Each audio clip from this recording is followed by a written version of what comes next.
로마서 12장부터 계속되어지는 말씀은 우리 그리스도인은 어떻게 살아야 하는가?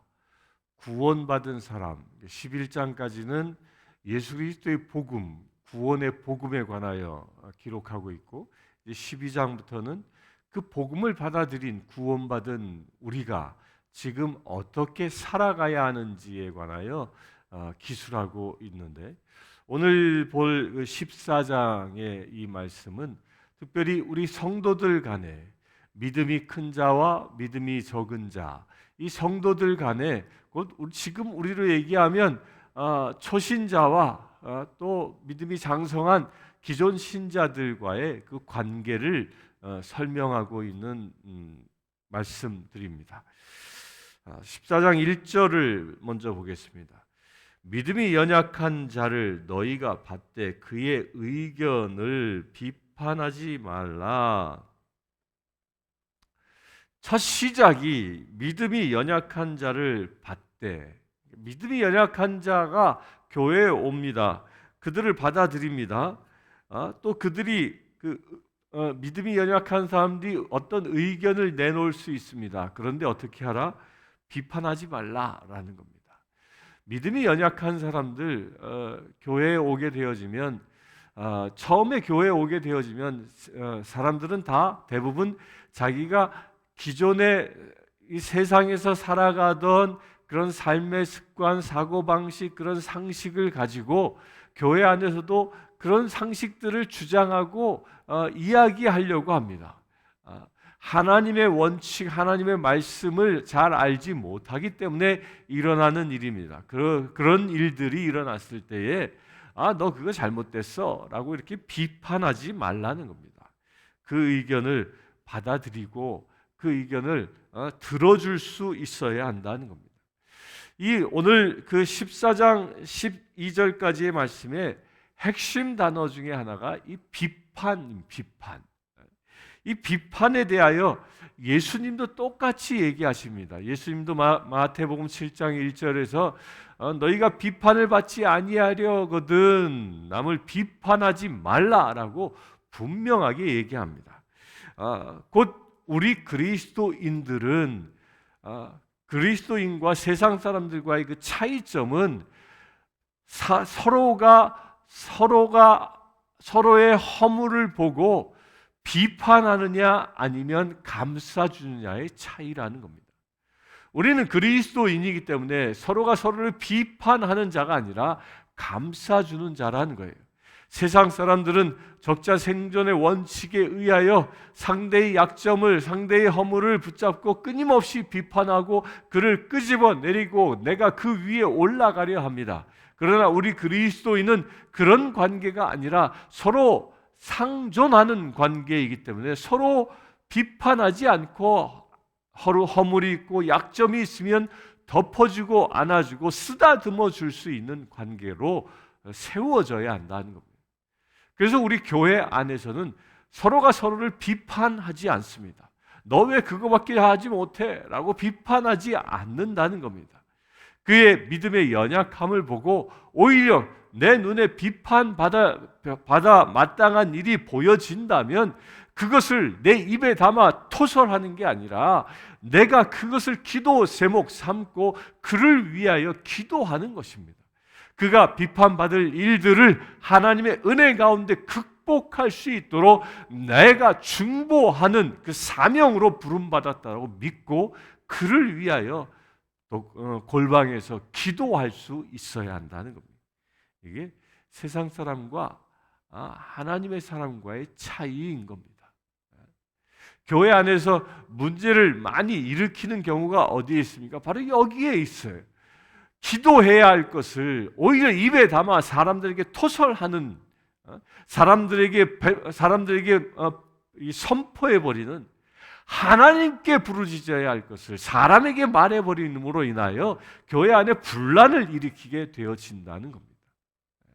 우리 사랑하는 성도님들, 여러분들 눈앞에 믿음이 연약한 자의 그 잘못된 행위들, 언행들이 보여집니까? 큰 사랑으로, 큰 마음으로 그들을 품어주시고 그들의 회복을 위하여 그들이 주님 안에서 거듭남을 위하여 기도할 수 있게 되길 바랍니다. 또한 비판이라는 것은 우리 사람에게 주어진 권한이 아닙니다. 비판은 누가 할 수 있는 것이냐면 오직 하나님만이 할 수 있는 것입니다.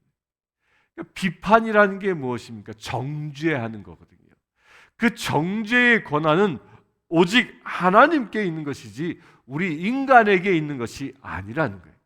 누군가의 잘잘못을 따져서 그를 정죄하는 것, 비판하는 것, 이것은 하나님의 몫이라는 겁니다.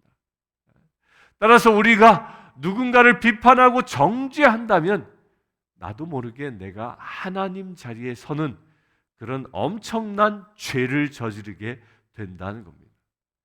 이 비판이요, 아주 무시무시한 죄악 중에 하나라는 것입니다. 뭐 비판해서 내가 사람을 죽이기로 했어? 뭘 했어? 뭐 실수할 수도 있지. 이렇게 스리슬쩍 넘어갈 수 있는 그런 항목이 아니라는 거예요. 내가 누군가를 비판하고 정죄한다면 내 마음이 하나님 자리에 가 있는 겁니다. 하나님의 그 보좌를 내가 차지하고 내가 세상을 다스리고 내가 세상을 하나님처럼 정죄하려고 하는, 내가 심판자가 되려 하는 그런 엄청난 죄악이라는 겁니다. 그게 바로 누가 저지른 죄입니까? 바로 사탄이 저지른 죄입니다. 하나님과 같아지려고 했던 그 루시퍼의 그 마음, 그것이 하나님께로부터 받은 하나님 눈밖에 난, 그래야 세상으로 쫓겨나게 된 아주 엄청난 죄악이었던 겁니다. 이 비판이 그만큼 큰 죄임을 이 시간 깨달으시길 바랍니다. 우리 머릿속에 각인해야 합니다. 각인. 여러분들, 우리 사람들은 본성이 죄된 본성이기 때문에 남을 칭찬하기보다는 비판하기를 즐겨하는 게 우리 인간입니다. 그러나 거듭난 저와 여러분들이라면 남을 비판하기보다 칭찬하기를 즐겨할 수 있게 되길 바랍니다. 2절 보겠습니다. 어떤 사람은 모든 것을 먹을 만한 믿음이 있고 믿음이 연약한 자는 채소만 먹느니라. 먹는 자는 먹지 않는 자를 업신여기지 말고 먹지 않는 자는 먹는 자를 비판하지 말라. 이는 하나님이 그를 받으셨음이라. 먹는 걸 가지고 얘기하는데요. 이게 먹는 것, 물론 고기를 먹고 또 야채만 먹고 이런 사람들 뿐만 아니라 이때 당시엔 무슨 문제가 심각했냐면 이제 시장에 나가면 고기가 아주 값싸게 나오는 고기들이 있었습니다. 똑같은 뭐 소고기고 양고기인데, 근데 값싸게 나오는 고기의 공통점이 뭐냐면 그 다 우상 앞에 제물로 바쳐졌던 고기들이, 그 고기들이 저작거리에 나오게 되고 시장에 나와서 팔려지게 되는 겁니다. 그런데 우상 앞에 바쳐진 그 고기를 우리 그리스도인들은 알고 먹기가 쉽지 않았던 겁니다. 왜? 우상 앞에 바쳤기 때문에. 우상 앞에 바쳐진 제물은 먹지 말아야 하기 때문에. 근데 그것 때문에 그 갈등이 일어나는 겁니다.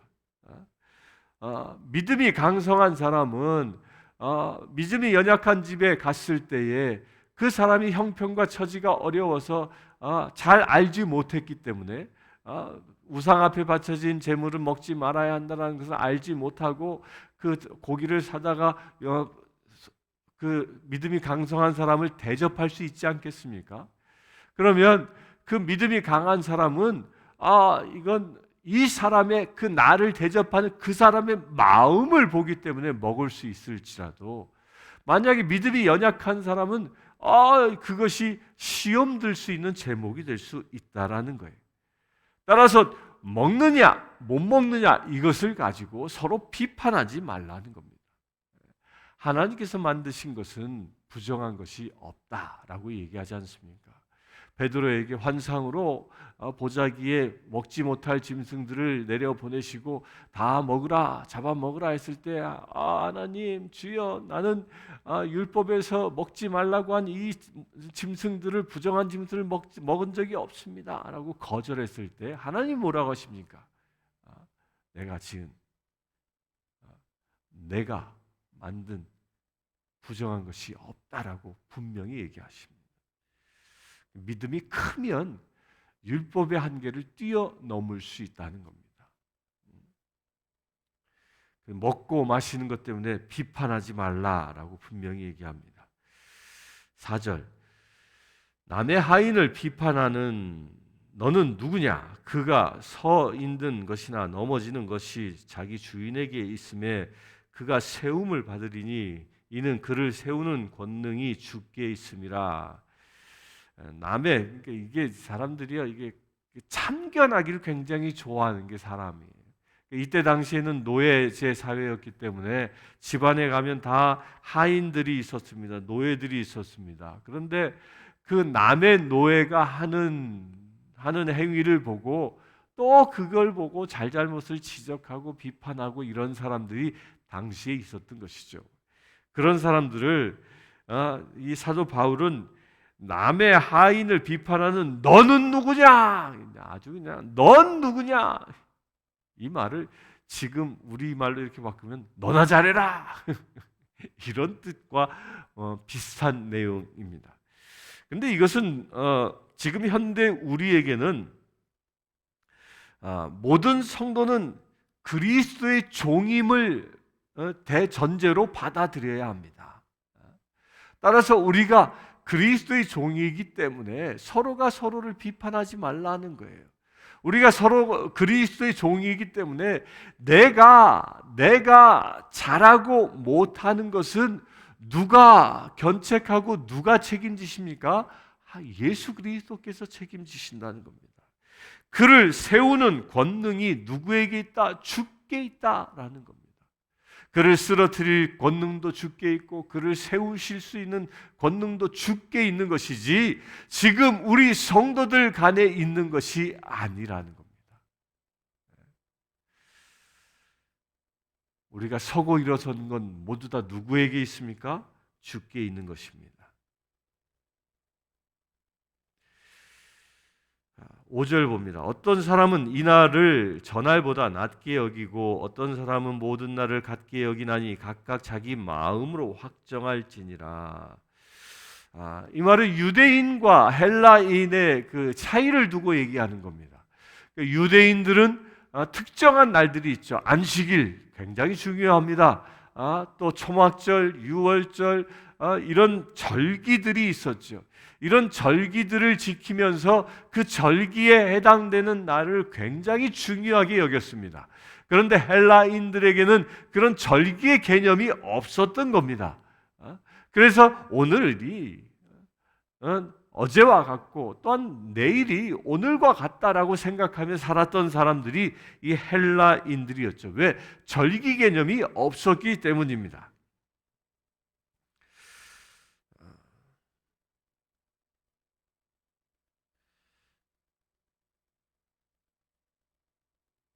6절 보겠습니다. 나를 중히 여기는 자도 주를 위하여 중히 여기고 먹는 자도 주를 위하여 먹으니 이는 하나님께 감사하며 먹지 않는 자도 주를 위하여 먹지 아니하며 하나님께 감사하니라.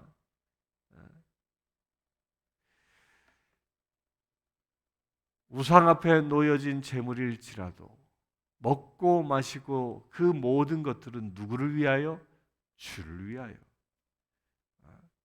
어떤 날은 중히 여기고 어떤 날은 그렇지 않게 여기는 것도 누구를 위하여? 주님을 위하여.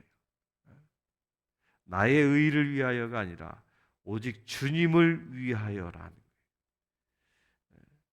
오늘 읽을 말씀 이제 6절 이하에 주를 위하여가 계속적으로 반복되어집니다. 그러니까 우리가 살아가는 삶의 목적, 또한 우리가 신앙 공동체, 이 성신교회 공동체를 이루며 살아가는데 우리가 서로가 서로를 만나고 서로가 서로를 관계 맺는 그 모든 목적은 누구를 위하여? 주를 위하여라는 거예요. 우리가 교회에 나오는 이유가 각기 다 다를 수 있습니다. 그러나 우리가 서로가 서로를 만나는 이유는 단 한 가지라는 거예요. 우리가 같이 모여서 예배하는 이유는 단 한 가지인 겁니다. 우리가 함께 모여 친교를 나누는 이유도 한 가지입니다. 구역에 모여서 예배하는 공동체를 이루는 것도 단 하나의 목적을 위한, 그게 무엇? 주를 위하여라. 나의 목적을 이루기 위하여, 내가 원하는 바를 이루기 위하여 교회에 오는 것이 아니라 내가 원하는 바를 위하여 성도들을 사귀고 관계를 맺는 것이 아니라 오직 누구를 위하여? 주를 위하여. 우리가 주를 위하여 서로가 만나고 주를 위하여 서로가 섬기고 주를 위하여 서로가 사랑하면 교회 안이 행복해지는 겁니다. 제가 어떤 분을 만났는데 냉담자였습니다. 물론 우리 교회 신자는 아니었지만 냉담자였어요. 그래서 왜 교회 나가지 않습니까? 교회 나가십시오. 주일날 예배를 드리는 것이 인생의 가장 중요한 것입니다. 예배 드리시길 바랍니다. 그랬더니 이분이 하는 얘기가 아직 저는 받은 상처가 많아서 교회 바로 나가기가 어렵습니다. 왜 그런데요? 교회 안에 사랑이 없습니다. 그 얘기가 제 안에 이렇게 충격으로 쭉 왔습니다. 교회 안에 사랑이 없어서 그로 인하여 실망하고 교회를 떠나간 것이죠. 물론 그 사람도 완전한 건 아닙니다. 왜? 이 비밀을 몰랐기 때문에.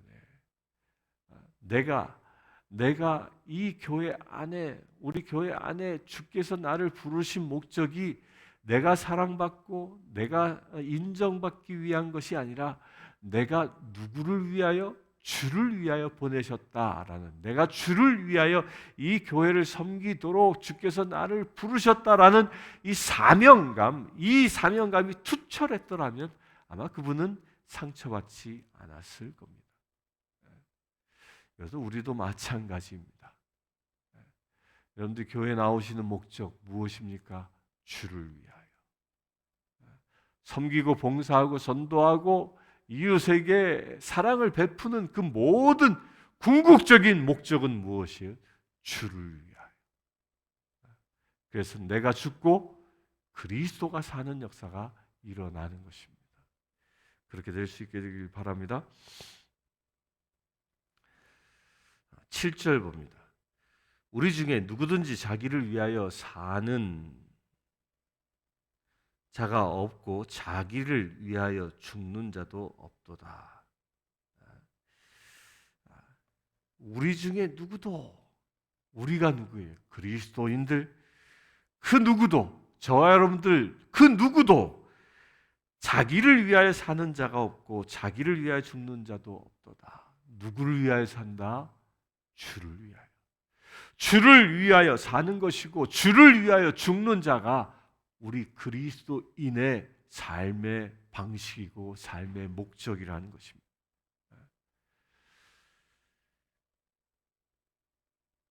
8절 봅니다. 우리가 살아도 주를 위하여 살고 죽어도 주를 위하여 죽나니 그러므로 사나 죽으나 우리가 주의 것이로다.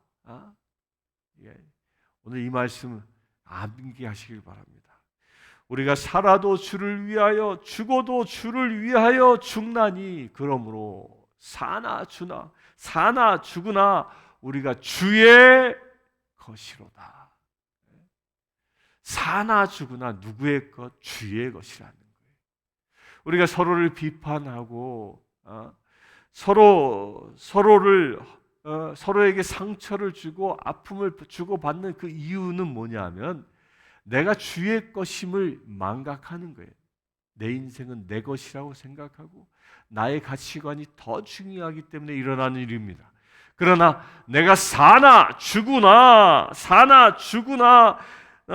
우리가 주의 것이로다라고 선언하고 이 선언이 내 삶의 중심에 있다면 우리는 서로를 진정 사랑할 수 있는 그런 관계가 되어질 수 있는 것입니다.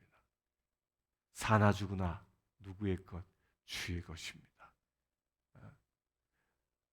내가 가지고 있는 머리끝에서 발끝까지 그 모든 것들은 누구의 것? 주의 것입니다. 주의 것으로 드릴 수 있게 되길 바랍니다.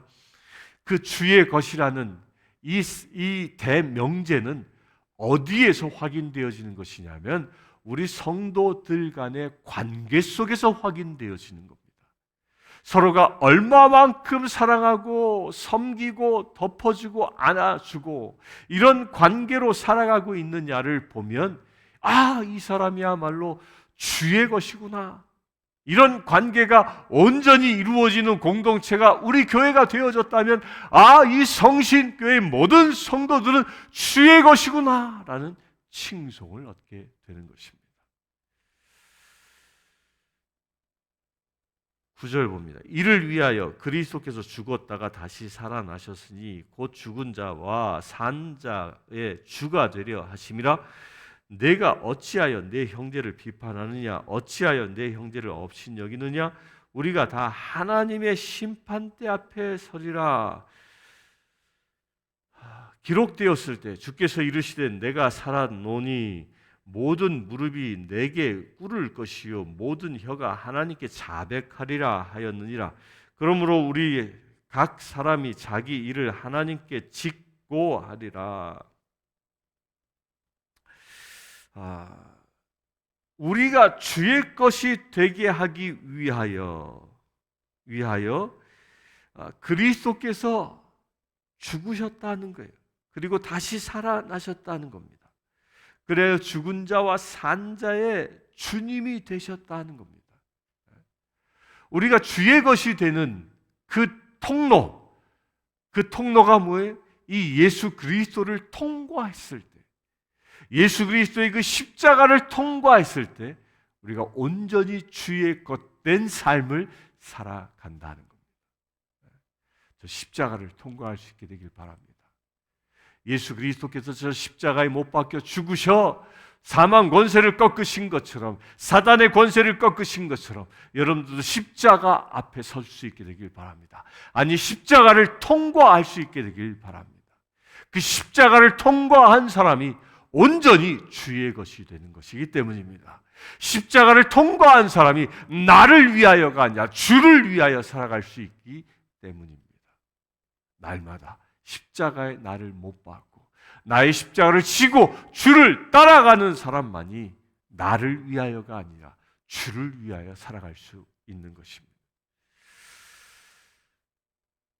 그래서 10절에 비판하고 있는 사람들에 대하여 다시 경각심을 주고 있습니다. 네가 어찌하여 내 형제를 비판하느냐? 그 비판은 누구만이 하실 수 있는 겁니까?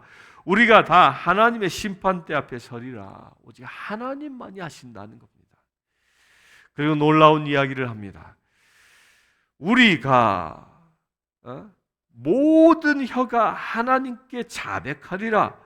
그러므로 우리 각 사람이 자기 일을 하나님께 짓고 하리라.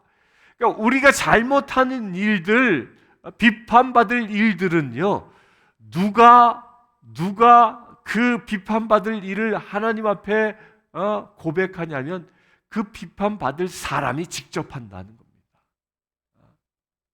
직접. 이건 마치 이런 생각을 합니다. 우리가 살아온 과거의 행적들, 하나님의 나라에 나의 인생의 이 책에, 나의 자서전에 다 기록되고 있다는 겁니다. 그 기록되어진 것 가운데에 예수 그리스도의 보혈로 씻겨지지 아니한 어떤 것들이 있다면 그것을 누구 입으로 자백한다고요? 자기 입으로. 어디 앞에서? 하나님 앞에서. 그런데요, 하나님 앞에서 보혈로 씻겨지지 않은 죄를 자백하면 그건 무서운 심판입니다. 그때는 내가 내 입술로 고백하는 것이 회개의 고백이 아니라 나의 죄 목록을 나열하는 거기 때문입니다. 우리가 하나님의 심판대 앞에 서기 전에 이 세상에서 나의 죄를 주님 앞에 고백하는 것은 회개하는 것입니다. 그것은 예수님의 보혈로 나의 모든 죄를 씻기움 받는 은혜의 시간입니다. 그러나 내가 죽어 주님의 심판대 앞에 서거나 아니면 주님의 날이 와서 새하늘과 새 땅이 도래해서 주님이 온 세상을 심판하실 그날에 내 입술로 나의 죄를 자백한다면 보혈로 씻겨지지 않은 그 어떤 죄를 자백하게 되어진다면 그것이 바로 심판인 겁니다. 그것은 무서운 심판인 것입니다. 우리 사랑하는 성도님들, 그래서 우리가 날마다 주님 앞에 나를 정결케 할 필요가 있는 것입니다. 그 이유가 여기에 있는 것입니다. 날마다 오늘 하루를 살아가 저녁을 마감하며 기도할 때 오늘 하루 가운데에 주님의 마음을 상하게 해드린 것은 없는지, 주님의 말씀을 거역한 것은 없는지, 나의 이웃에게 아픔을 준 것은 없는지 살펴보고 회개하고 묶인 바가 있다면 푸는 역사를 날마다 해야 할 이유가 여기에 있는 것입니다. 사랑하는 성도님들, 우리 비판하지 마십시다. 그리고 우리가 살아가는 모든 이 삶의 이유는 여러분들 교회 안에 신앙생활하든 또한 세상에 나가 일을 하든 모두 주를 위하여 할 수 있게 되길 바랍니다.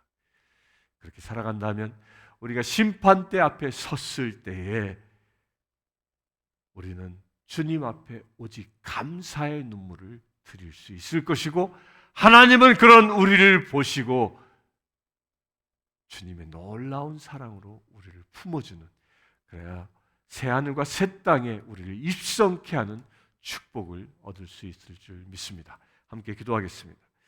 주 아버지 하나님, 오직 주님만 사랑합니다. 우리가 살아도 주의 것이요 죽어도 주의 것임을 믿음으로 선포합니다. 우리가 살아가는 모든 이유는 오직 주님을 위함을 믿음으로 선포합니다. 남을 비판하지 말라 했습니다. 형제를 비판하지 말라 했습니다. 그 말씀을 우리의 골수에 이 시간 새기오니 이제 형제를 비판하는 자가 아니라 우리 형제 자매를 감싸 안고 사랑하고 용서하는 믿음의 삶을 살아가기를 원합니다. 그래야 우리의 행보 가운데에 오직 주님의 영광만이 드러나게 하시고 오직 주님의 사랑과 은혜가 우리의 삶을 통하여 우리의 서로 간의 성도들 간의 관계를 통하여 드러날 수 있도록 아버지 축복하여 주시옵소서. 우리 주 예수 그리스도의 이름으로 기도드리옵나이다. 아멘. 지금 우리 주 예수 그리스도의 은혜와 하나님의 크신 사랑과 성령님의 감화감동 교통 치유하심이 이 시간 예배하는 주의 사랑하는 모든 지체들 위해 지금부터 영원토록 함께 하실지어다. 아멘. 아프리카 케냐의 마소교 교회의 고아원생 줄리우스는 남자아이입니다. 줄리우스는 초등학교 5학년이며 장래 교사가 되는 것이 꿈입니다. 이 아이는 매달 학비와 점심 식사 비용으로 30불이 필요합니다. 이 아이의 후원자를 찾고 있습니다.